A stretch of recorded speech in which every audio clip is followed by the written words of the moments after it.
Welcome to another episode of Speaking with the Senator. Today we're going to be talking politics, of course. And we have a special guest. She's a candidate for CD2.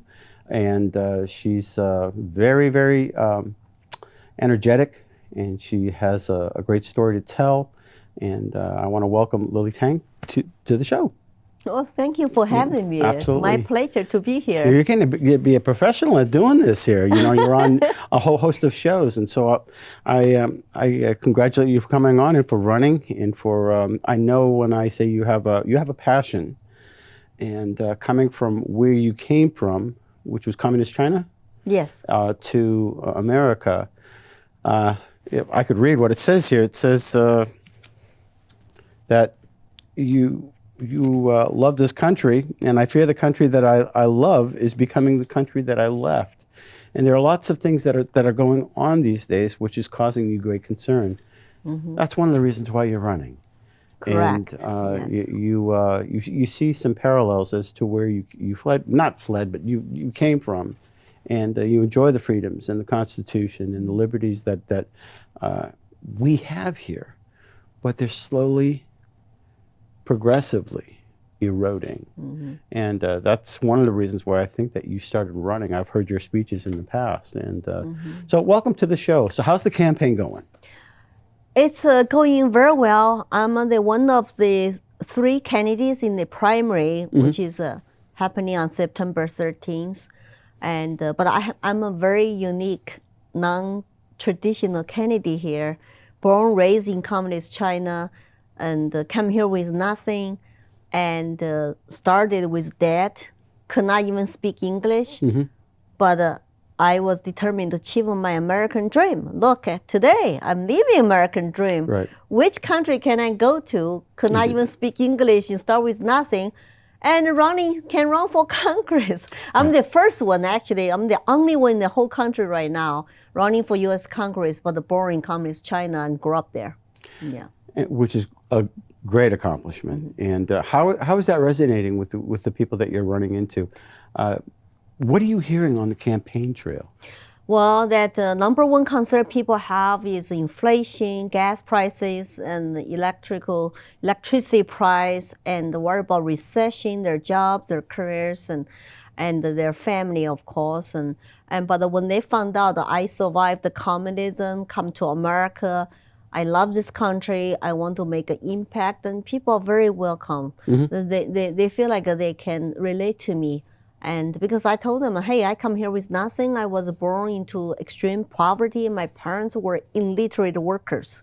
You know, we were living on food rationing coupons. But now I came here, I raised family with my husband. I started my business. I'm a small business, successful woman working from home. And I'm doing this because I feel this is my calling. So I woke up in this country only after 20 years I came here. I came here in 1988. Mm-hmm. I had to learn English, learn about my new country, and learn about political system, and get rid of all my indoctrination from China. So 20 years awakening process. But once I woke up, I realized Americans changing. Like they're using some socialist, communist terms and tactics here. One of the things that I remember, there was an event that was in Hollis, and we were talking about the critical race theory, and how that you recognize what they're doing. It sounds like it's a good thing to some ears as they listen to it, and they think, well, this must be a good thing to make everybody inclusive or whatever. But you were talking about it as though this is just another way for communism or central government. See, people don't understand that communism really is an elite central government where only the top are powerful, and the voices of the people are subject to that power structure.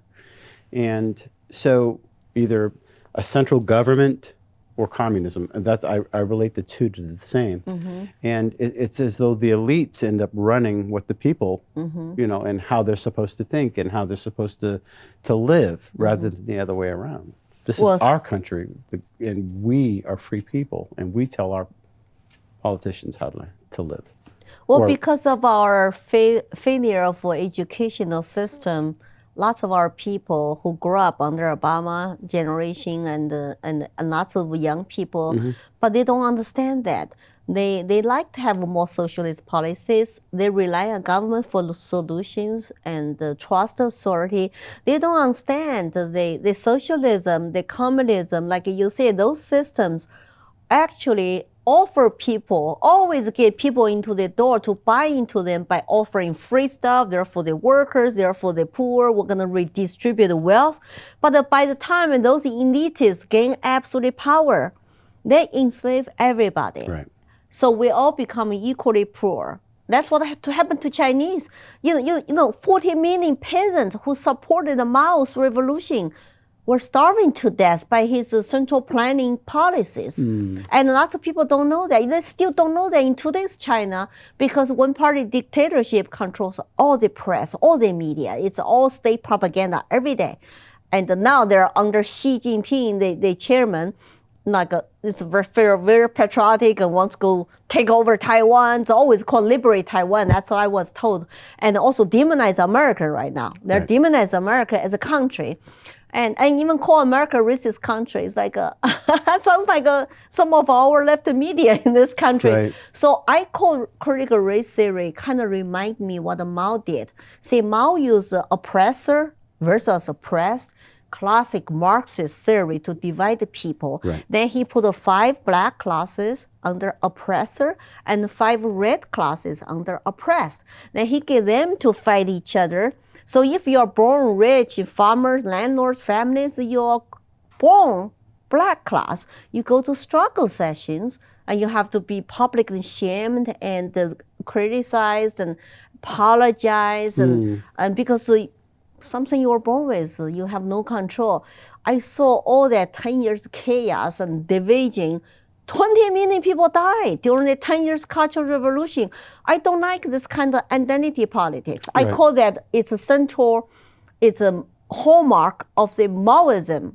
Communism is to play identity politics. And I was talking, I think it was a couple of sessions ago when I was running, an individual came up to me at one of the polls, and he had his camera on me, and he said, "So tell me what you think about identity politics." And basically espoused what you just said, that it basically divides individuals. And once you divide individuals, then you can control them. And then I turned the question on him. Well, what did you think about, what do you think about identity politics? And is this what they're teaching you in school? And he said, yes, and I like it. And I thought, okay, so our university systems are teaching this and espousing it, but they're not sharing maybe the full story, the potential dangers of dividing individuals and saying, well, you're in this class, you're in this class, you're in this class, and you got everybody fighting with each other. And when I grew up, united we stand, divided we fall. And the civil rights movement actually, basically, like Dr. King said, now we move forward. We live in a country, people will be judged by their individual content of their character, but not by their skin color. So we should not look at people, the skin color or gender or race, and we look at what is their character like as an individual. Right. But now with today's cancel culture, with this CRT or they call it ESVs. DEI, 1619 project, social emotional learning, it's all about, I think, to me, indoctrination of our children to demonize America as a racist country and to make people feel oppressed and they're victims. They should have entitlement attitudes. And instead of, I feel so lucky to be born American. I'm going to live American dream by working hard, by creating something, out of myself, That's what we came here for as immigrants who said we fled our oppressive country to come here to work extremely hard, get education, and to save, to invest, to start our own business. I'm living American dream. If I could do it, starting at negatively at 24 years old without even English, without family and friends here, how couldn't everybody do it? And don't blame on some past history happened. Right. So I don't like this identity politics and the people don't understand, but I see the writings on the wall. It is a classic communist identity politics theory, equity trap. I call it equity trap because equity means equal outcome. How could you have an equal outcome without government use force to redistribute, to force quotas, to force lots of things down to our throat? And cancel culture is something you said you did many years ago can come here bite you today. Right. And that's exactly what Mao did during his Cultural Revolution. You know, when I grew up, there was a little saying, the government that can give you everything is the government that can take everything away from you. Yes. One of the things that I'm mulling over in my mind with all these culture things, these identity culture and CRTs, these people are trying to portray or trying to indoctrinate a moral code that they're developing so that they can have superiority over your conscience. And they're becoming the arbiters of what is right and wrong and how you're supposed to think. Who made them God? That's exactly what happened under Mao's Cultural Revolution. The party, Chairman Mao, decide who should be the black classes. For example, not just rich landowners and farmers, but also rightists, counter-revolutionaries, bad influencers. But who define those terms? Who arbitrarily decide, they are bad influencers? Party, Chairman Mao. Didn't Chairman Mao say, hey, I want all the professors to come out and tell me what's wrong with what's going on? This is my own word. Yes, my teacher did. And then what happened?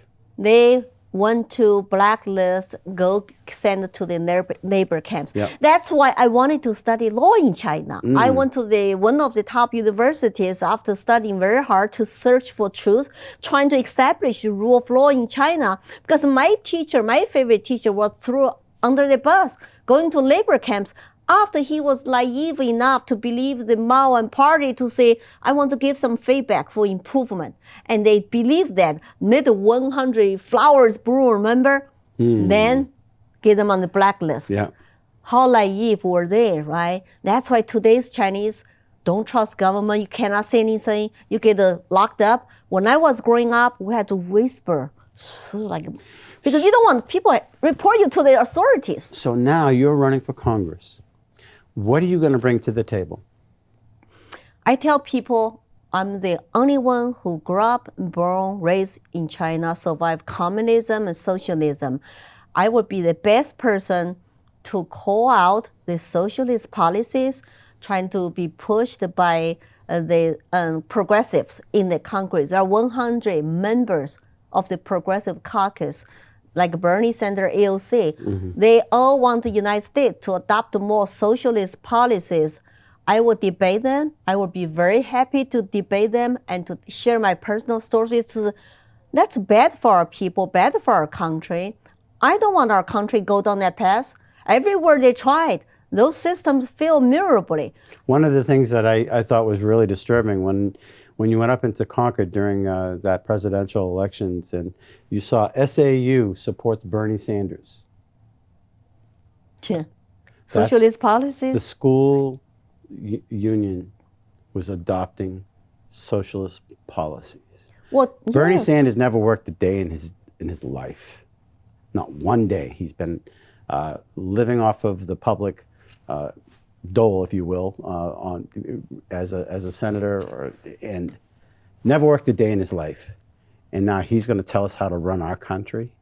And then we have the schools that are saying that's what we want. That's a problem. That's a problem with our school system. That's why I am a firm supporter for parental rights and parental control, school choice, freedom, education account. I wrote even an article about that because I talk about my top issue. One of the top issues is parental rights. I say parents are losing their rights to exercise control, and our kids are supposed to belong to the state and subject to their indoctrination, and the parents have no rights in China. We are Americans. This is our country. I'm glad to see parents are waking up, especially from the last 2 years, the school shutdowns. They saw, wow, my kids could not go to school for a year, but the rich people could send their kids to private schools. To private schools. But the minority people, poor working class people, suffer. Their kids fall behind. That's right. Some kids need the speech therapists now because they could not learn how to speak in the past 2 years. One of the things it's a mask that's- mandate, you know. My opponent actually is criticizing because I do support school choice. And the reason I support school choice is because there are some kids that cannot afford to go to private school. They can't afford it. They can't afford what the rich kids do. And it's not an attack on the public schools. The public schools serve their purposes. However, if a child is falling through the cracks and they can't afford it because they don't have the money, what's wrong with giving them that opportunity to go to a private school that helps that child instead of them becoming sick because of mental illness, because they feel like they just don't fit in and they fall into drugs or whatever, and they fall back into a life of despondency because the system failed them. Give them that choice so that they can learn and develop and grow and be a productive citizen. Yeah. But there are those that say, well, that's an attack on the public schools. Wait a minute. That's not how it works. That's not how it's supposed to work. The thing is, if you really talk about public schools, supposed to be local control, the parents control, but it's not today. It's government schools now. It's subject to centralized education all the way from top down, and it's from teachers' unions. You don't know even where some of those curriculum come from. You know, CRT, transgenderism, sexualizing our children, and like destroy girls' sports, all that stuff. Where do they come from? You think the parents want them? No. Even moderate Democrats don't want them, but they're afraid to speak up. So we have to tell people, if you love your public school, you can keep it.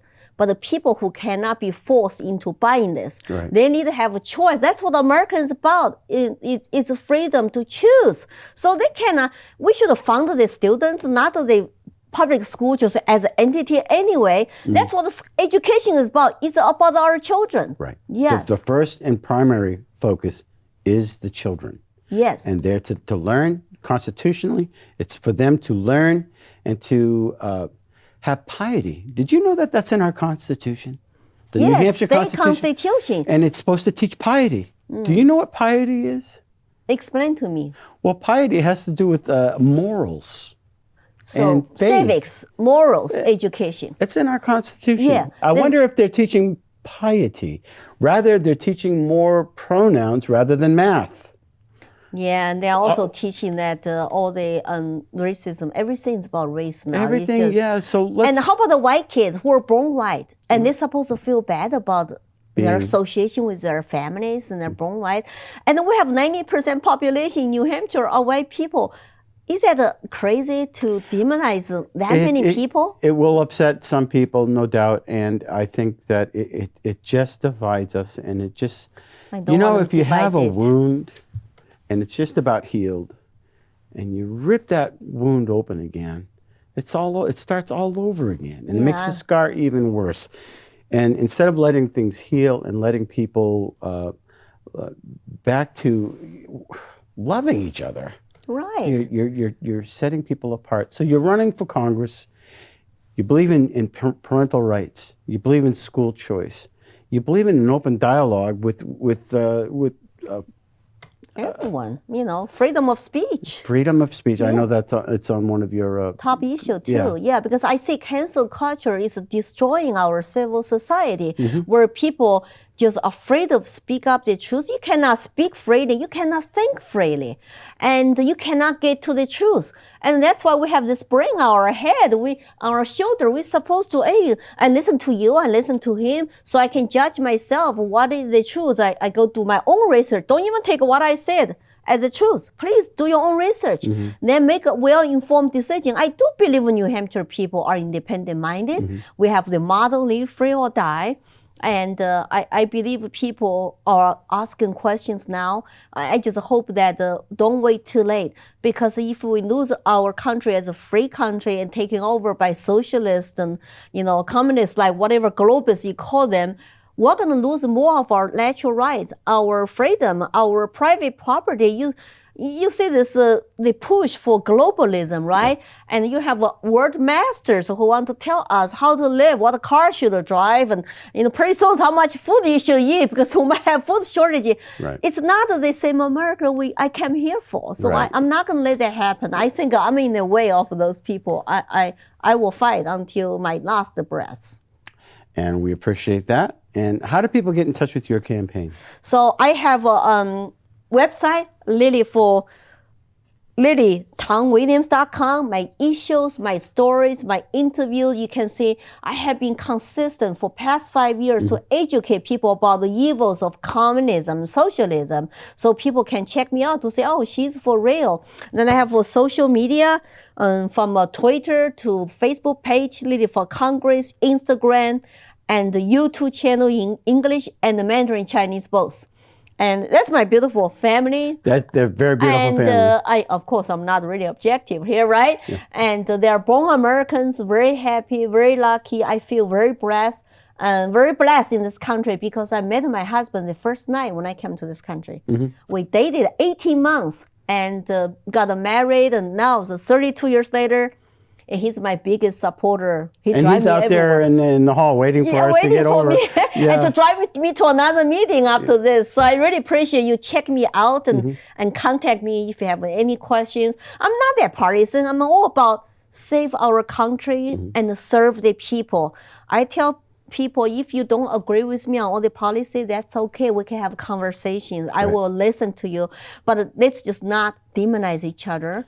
And then let's also put the politics behind us and become a unified.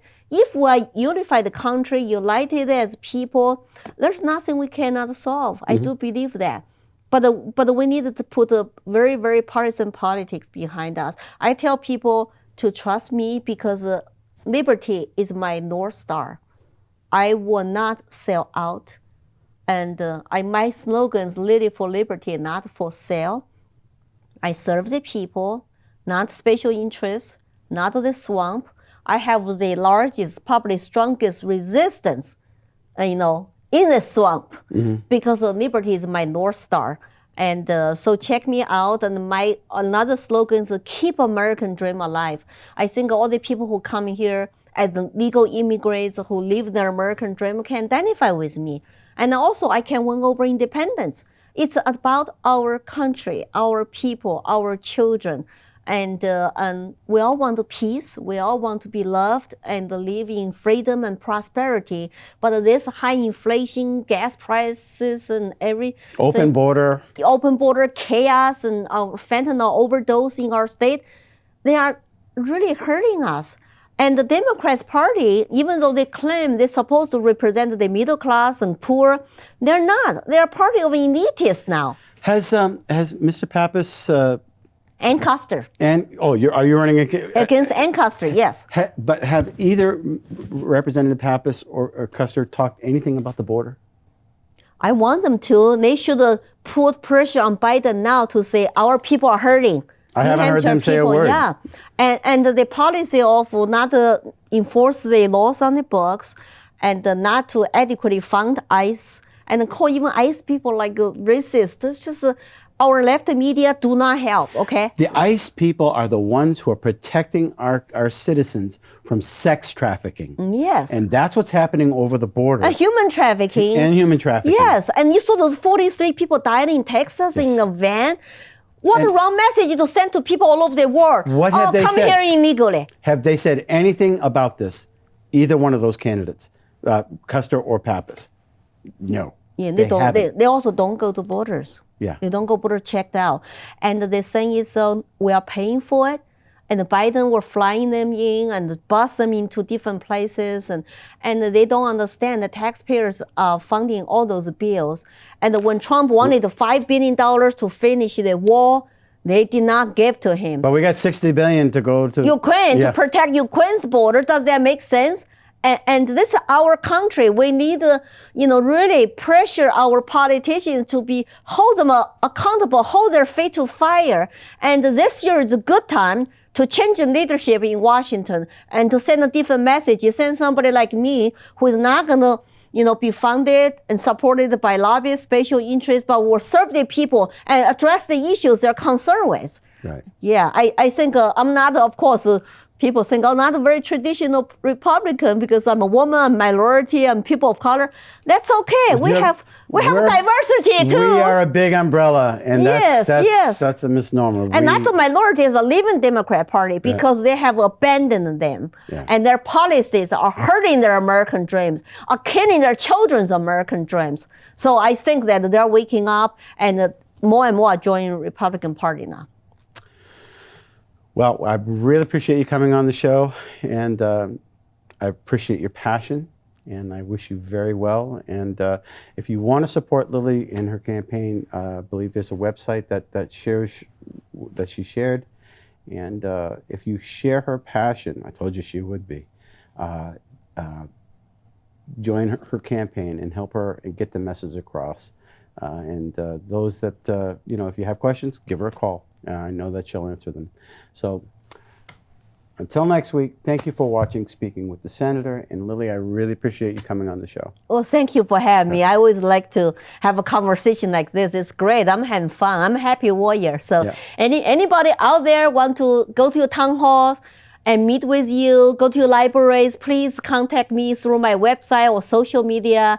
And I would love to just listen to people. You can be independent, but still want to check me out and vote for me in the primary, September 13th. I would really appreciate your support and be a volunteer. Take my yard sign, take a pump card, and thank you very much. 谢谢。谢谢你。Yeah. Yeah, 谢谢你. Yes. Good luck to you too. Thank you. Yeah. Thank you. Yeah. Until next week.